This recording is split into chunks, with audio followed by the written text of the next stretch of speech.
is. It's the big man from the Meadowlands. You already know how this go. From the 89106 to the 030. Vegas Chronicles. The big homie. Don't act like you don't know me. As usual, all up here with it.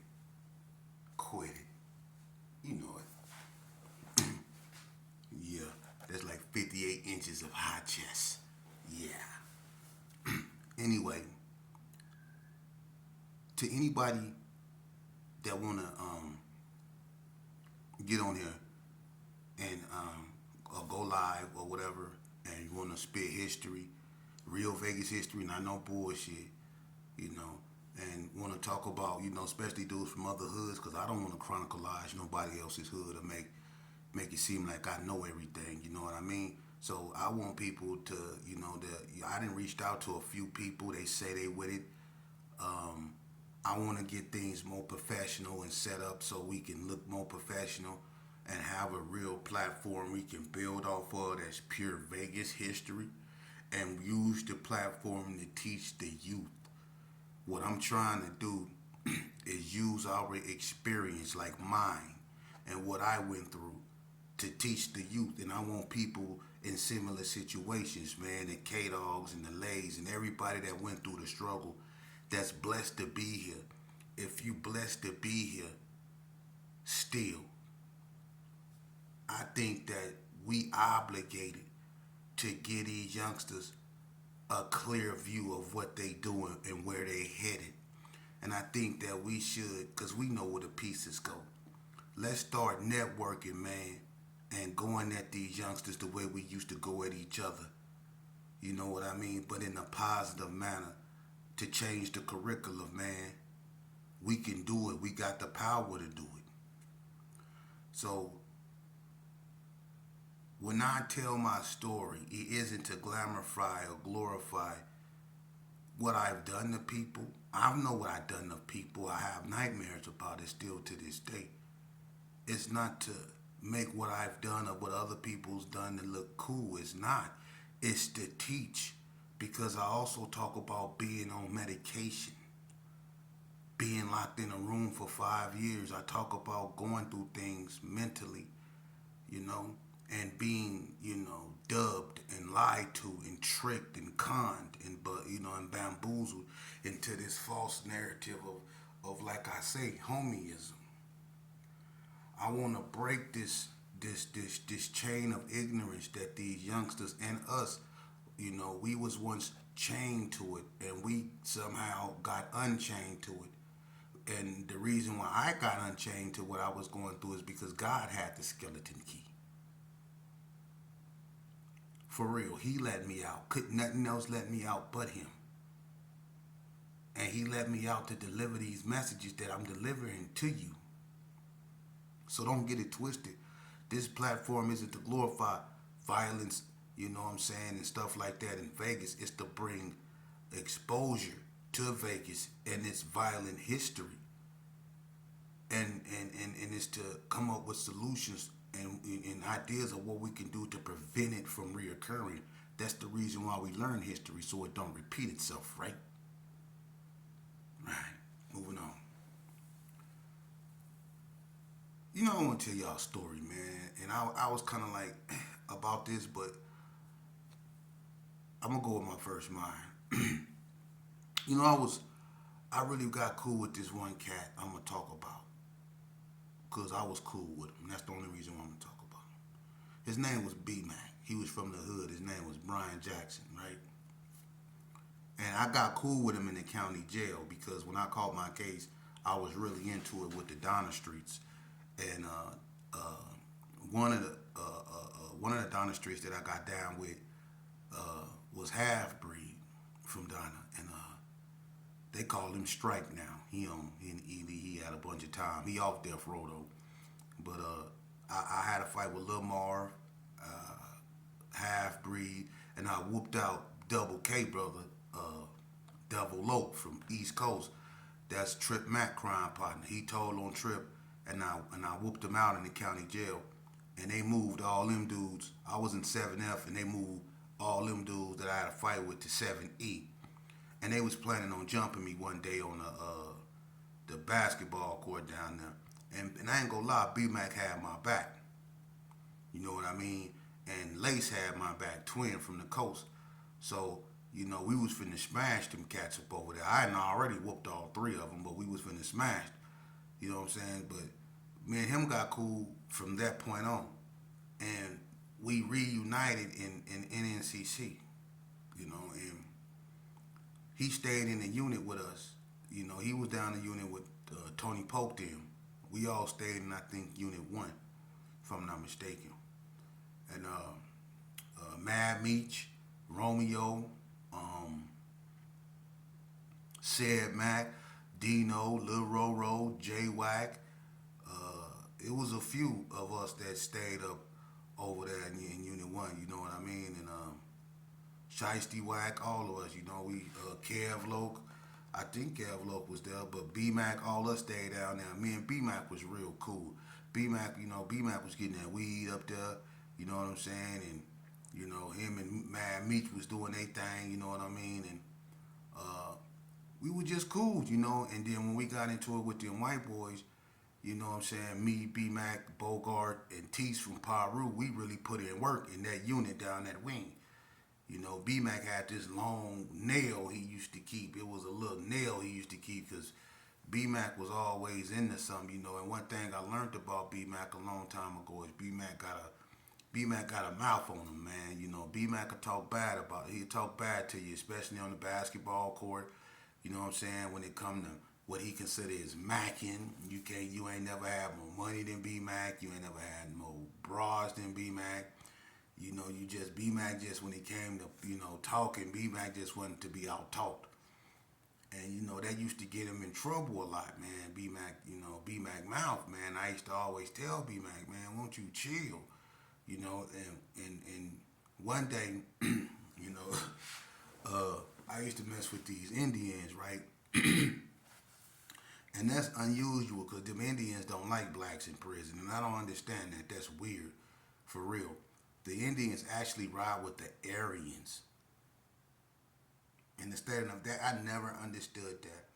The Indians ride with the Aryans, man. One of the head Indians' name is Lonnie. And he in High Desert State Prison right now, did all his time in Ely. And he don't sell up with nothing but skinheads. And he's a native. Hair go all the way down to his back, about almost 300 pounds. But anyway, I was cool with one of them Indians, right? And, I called him Chief. He was a real big old Indian, man. And he was real cool. So, every day we used to see each other, we used to always salute each other. And, he used to sheep, you know what I mean? And I used to go over there and I used to chop it up. Real big ass Indian. But he was real cool. We used to go to the coffee shop and drink heavies together and just chop it up, and you could tell he was a killer. You know what I'm saying? And he been down for a long time, but I guess he just like he used to always tell me, I was a warrior, you know what I mean? And, he used to try to get me to come to the sweat lodge. I'm not doing none of that. I'm not finna go in nothing and do no sweating and none of that. But, he was cool. So one day, they cooked. And they made these burritos, right? And they was big. And I could smell them down the hallway when they was making them. And they smell good. You can walk by like the windows because he stayed in one of them small 4-man rooms. You can walk by the window and smell them. Them burritos smell so good, man. I was like, oh. And then, he offered me one, you know what I mean? He was like, you want one? I was like, yeah, I want one of them. You know what I mean? He had the rice up over there, sitting up over there. That's what I seen. I seen the rice, that's all I needed to see. And the rice looked yellowish, meaning it was seasoned. So I was like, oh yeah, I'm finna knock that back. I know that. And it's an Indian burrito too. I'm thinking Indians, eat, like, I thought they ate good, right? I didn't know they ate like he was, like what he did. And he made me a big fat ass burrito, man, with the little corn, like soft shell. You know what I mean? It was good. It was bomb. You know what I mean? But anyway, I knocked it back. You know what I'm saying? I'm eating it. I'm in the hallway, got it in a big old bowl. I'm taking big ass bites out of it, right? I could taste the rice. I could taste something else too. It got a little gristle in it, but it was alright. You know, it was strange, but I was like, I don't know what that is. But it was a little gristle, you know what I mean? I was like, what the fuck that is? But it was kind of good though. So I just went on and chopped it up to the game as, you know, it was a piece of chicken with like the gristle on it, right? So I'm eating it and I'm coming across these little pieces like, what the fuck is this little bone? Now I ain't known chicken to have no little bitty bones, but I'm like, what the is this? So I'm chopping it up to the game because the burrito is so good. Here come B Mac. He got this big mouth, big teeth. What you got? He see the burrito, right? He got his fingers like this, and I move my back. And you ain't finna get none of this. This way too good. We cool, all that much love, but this burrito is not. You not getting none of this. So I wasn't trying to share. So he looking at the burrito. I'm taking big ass bites too. I don't care. You can call me names, all that. Lips white, all that. I don't care about none of that. I'm knocking his back right. So he said, "Where you get that from?" I looked at him. I said, "Go get you one." And he was like, "From where?" I said, "Them Indians." He looked at me. He said, "What Indians?" I say, "Down there." He looked. He went down there, right? And I was knocking that burrito down. I'm thinking he going to get him one. So he went down there and he came back and he had this look on his face. And this look wasn't a look of like I just got me a burrito. It was a look of concern. And I was like, I was eating the burrito, looking at him like, "What's up?" He was like, "Sheep, man, you know what you eating, right?" And I was like, "Yeah, yeah, a burrito." You know what I mean? Like this, looking at him. He was like, he said, "Man, sheep, stop eating that, man." I say, "Nigga, you crazy." I'm thinking he wants some. I'm like, "Nigga, you crazy." I turned my back on him and took another big ass bite. I ain't gonna stop eating this, nigga. I'll stop breathing before I start eating it. So I'm looking at him eating. He say, "Homie, you eating a squirrel." I'm sitting there looking at him like this here. "I mean, a what?" He said, "You eating a squirrel." But the way he said, "You eating a squirrel." And I'm sitting there looking at him like this here. And I'm starting to think that gristle. I'm like, "No, no, no, I'm not." And he was like, I said, "Put that on something." He said, "Nigga on H2D, nigga, you eating a squirrel, nigga. Look." I was like,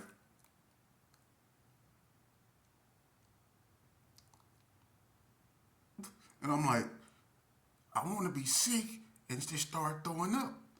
But I just can't stop chewing. Because even though I just realized I'm eating a squirrel, and I don't, and it's gross. I know it's gross, but my mouth just keep going. And I want to be mad. I want to throw up and throw it, but did none of that happen. I'm like, this ain't no squirrel, man. I didn't want it to be true, and I didn't want to stop chewing either. They had to tell me, them Indians. I went down there. I said, "Hey, man, what's this? Y'all put squirrel up in there?" Man, that big ass Indian looked me right in my face, and he was like, "Yeah, it's good too, huh?" And I wanted to say, "Yeah, so bad," but I'm like, "Why you didn't tell me?" I'm trying to act like I'm distraught and all that. And B-Mac laughing. Look, he look. You know when them laugh when you don't say nothing, you be like, he doing that in the background. I'm looking at him. He look. I'm like this. I didn't just ate a squirrel for real. And I'm gonna keep it gangster with you.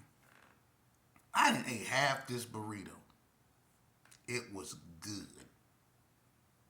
I'm not gonna lie. It was good. Yeah, it was squirrels mixed with rice, all that. They got me good in the mouth.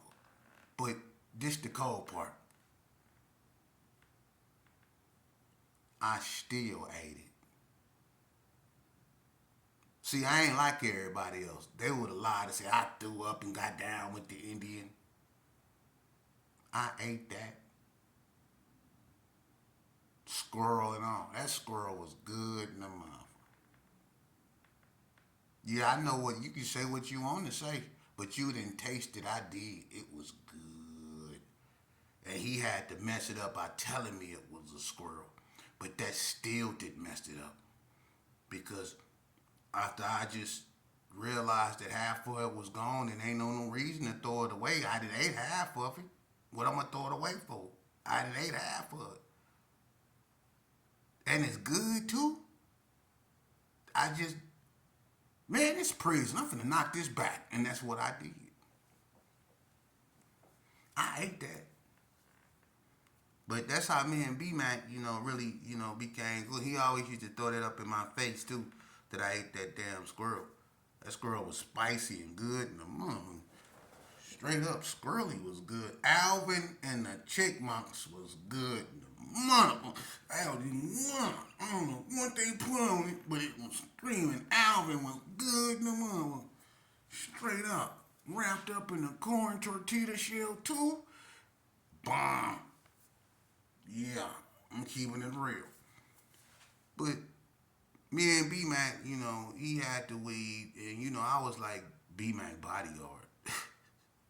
I kept a lot of people off of, especially in Indian Springs. We ended up down there. That's when he really started showing his behind.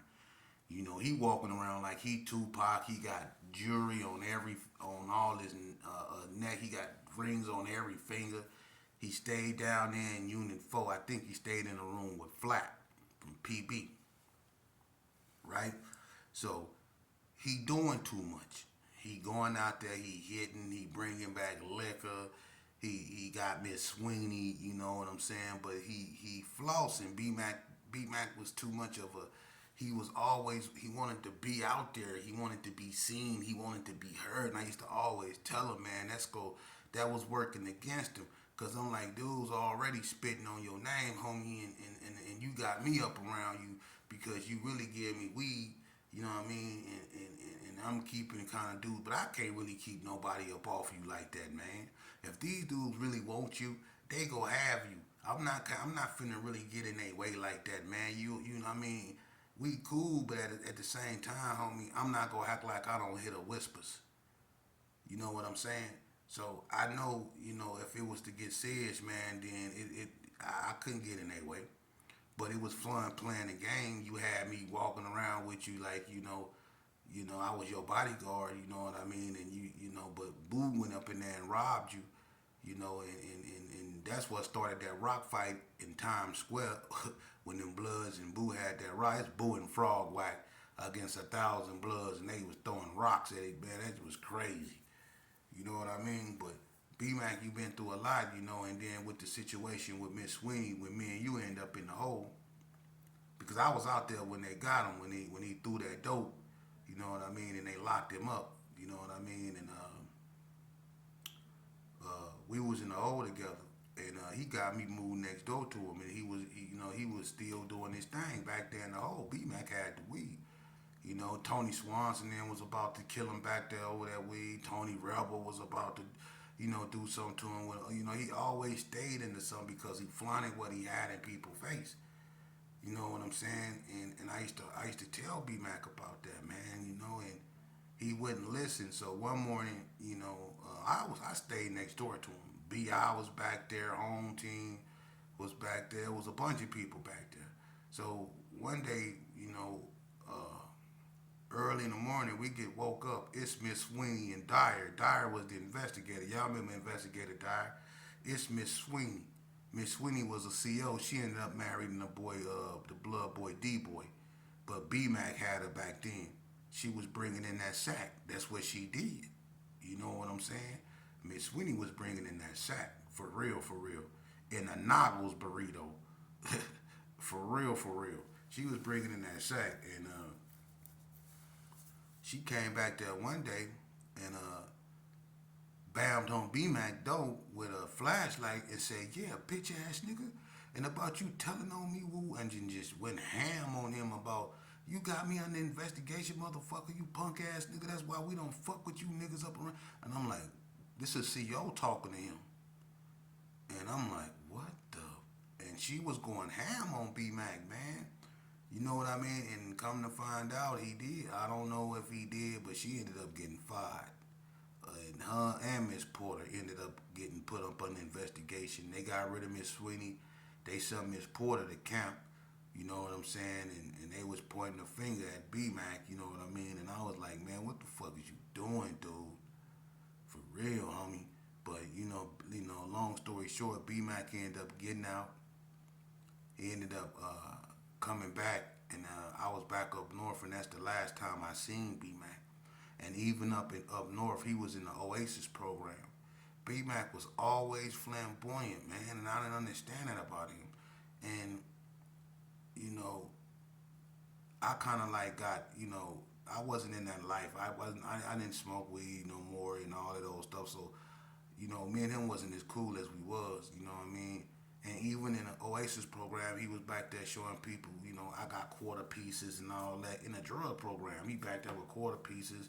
Somebody told on him because he couldn't keep what he had to himself. That was always his problem, his mouth.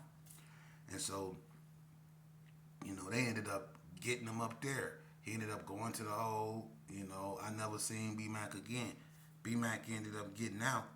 I don't know what happened. I don't know nothing about that. You know what I mean? But from all I know is I heard B Mac got out and got killed. You know what I'm saying? That's about all I heard, man. And I was like, wow, man. And I heard he got, his mouth, man.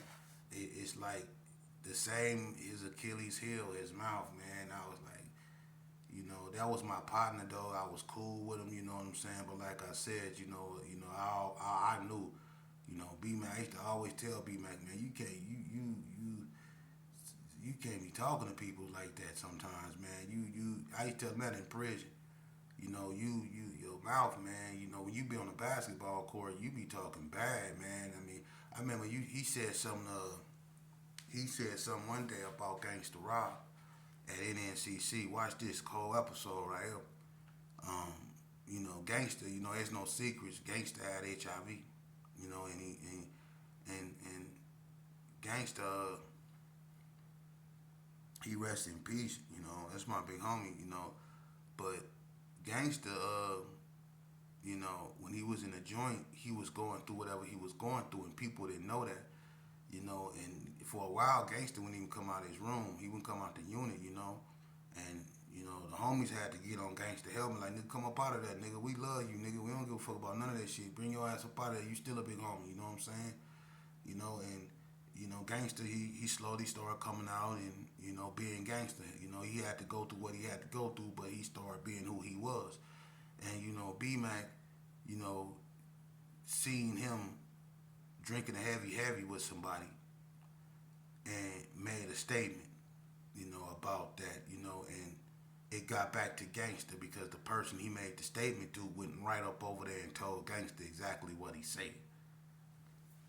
So what Gangsta did is, this when B Mac stayed in Unit 2 with Rodney Tate and all them. And Rodney Tate used to come to Unit 4 and play cards with Doc Foley.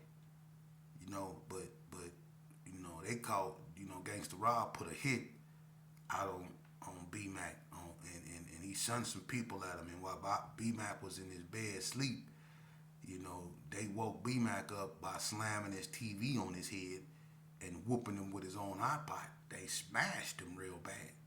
So, after they smashed B Mac, he went and tried to get the Bloods, and he went up to Daytime, and he tried to say something to Daytime about, what happened to him. He was beat up, lumped up, and all that. And when he walked up to Daytime, telling Daytime, blood, woo, woo, woo, woo, Daytime knocked him out in the gym. Just knocked him out. Like, get out my face, bitch ass. Just knocked him out. And I'm like, damn, man. And I was like, he had it rough, and that goes to show, that's just to say, man, you can't, when I'm telling you something, man, you got to watch your words sometimes, man, and how you talk to people. For real, man. You just can't. You can't. You. A lot of people ain't just gonna let you talk to them any kind of way. You know what I mean?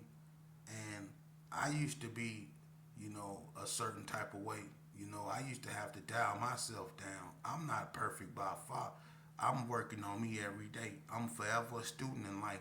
Listen, the day that you are a learned man is the day you are a dead man. Because only learned people are dead.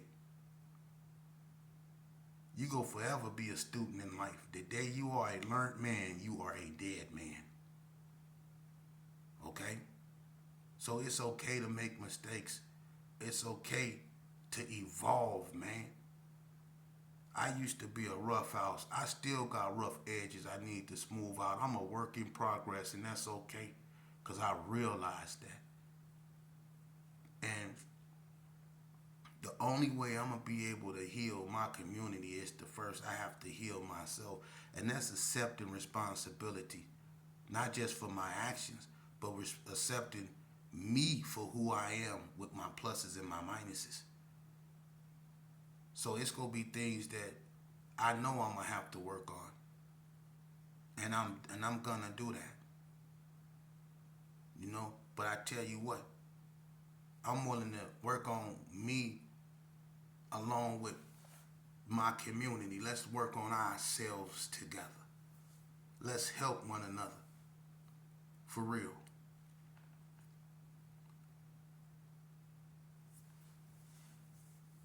Y'all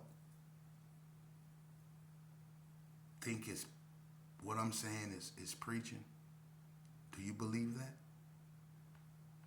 When I was putting in work and when I was shooting up stuff and I ain't cared